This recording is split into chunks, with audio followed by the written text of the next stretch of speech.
জানো, কিছু মানুষ আমাদের জীবনে আসে সারা জীবন থাকার প্রতিশ্রুতি নিয়ে, কিন্তু শেষ পর্যন্ত তারা শুধু একটা শিক্ষা হয়ে থেকে যায়।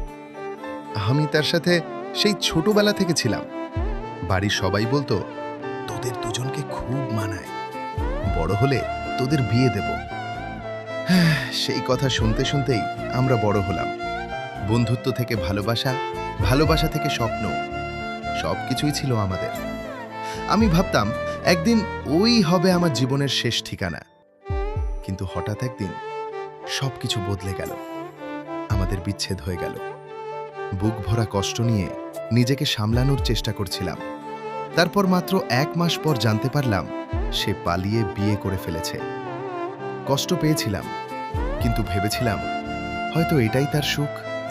কিন্তু আসল ধাক্কাটা তখনও বাকি ছিল। বিয়ের পর সে ফেসবুকে একটা স্টোরি দিল, স্বামীর সাথে ছবি দিয়ে লিখল, আমাদের 3 বছরের রিলেশনশিপ আজ পূর্ণতা পেল। লাইনটা পড়ে আমি অনেকক্ষণ চুপ হয়েছিলাম, কারণ আমার সাথে তার সম্পর্ক ছিল বছরের পর বছর। ছোটবেলা থেকে একসাথে বড় হয়েছি, একসাথে স্বপ্ন দেখেছি। তাহলে সেই 3 বছর কোথা থেকে এলো? সেদিন